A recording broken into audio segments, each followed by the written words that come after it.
ඒ වගේම විශාල කනගාටුවක් තියෙනවා. මේ ප්‍රශ්නය ඇදගෙන යන මානය සම්බන්ධයෙන් මහමුලකරුවෙක් ඉන්නවාය කියලා දේශපාලනික බලවමනාවන් සඳහා කවුරු හෝ ගොතපු මේ ප්‍රබන්ධය අද ලියාගත නොහැකි තරමේ නූල් බෝලයක් නැත්නම් පටලවිල්ලක් බවට පත් වෙලා තියෙනවා.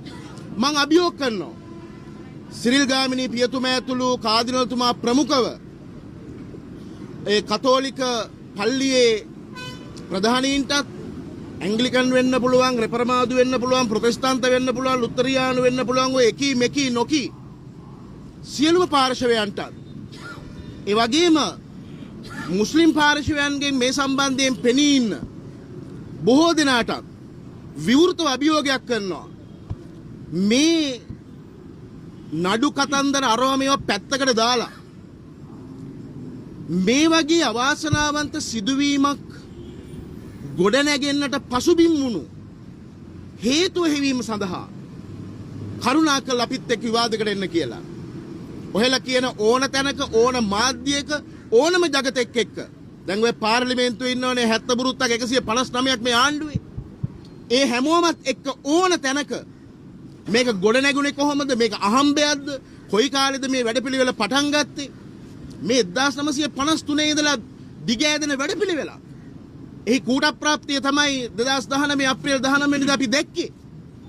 සහරාන් කියලා කියන්නේ ඉස්ලාම් වාදියෙක් යනු කවුරුන්ද කියලා මෙන්න මේක තමයි නියම ඉස්ලාම්වාදිය කියලා පෙන්නපු උදාහරණය.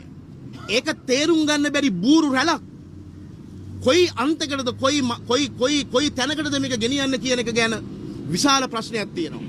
අපි ඊයේ පෙරේදා ප්‍රවෘත්ති බලද්දී එදා 30 අවුරුදු යුද්ධය LTT යුදමය වශයෙන් පරාජය කරන්න මේ රටේ හමුදාවන් තීරණාත්මකව ඒ සටනට එළඹිච්ච වෙලාවේ අපි දැක්ක එක මාධ්‍යයක් සම්පූර්ණයෙන්ම හමුදාවන්ගේ චිත්ත ධෛර්යය දුර්වල වෙන ආකාරයට ඔවුන් ප්‍රවෘත්ති නිර්මාණය කළා.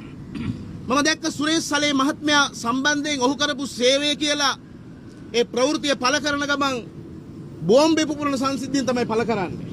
විශාල වෛරයක් මේ සමාජය තුළ නැවත ගොඩනගමින් ඉන්නවා. ඒ කෙතරම් අහිතකර වේවිද කියලා අනාගතේ බලා ගන්න පුළුවන්.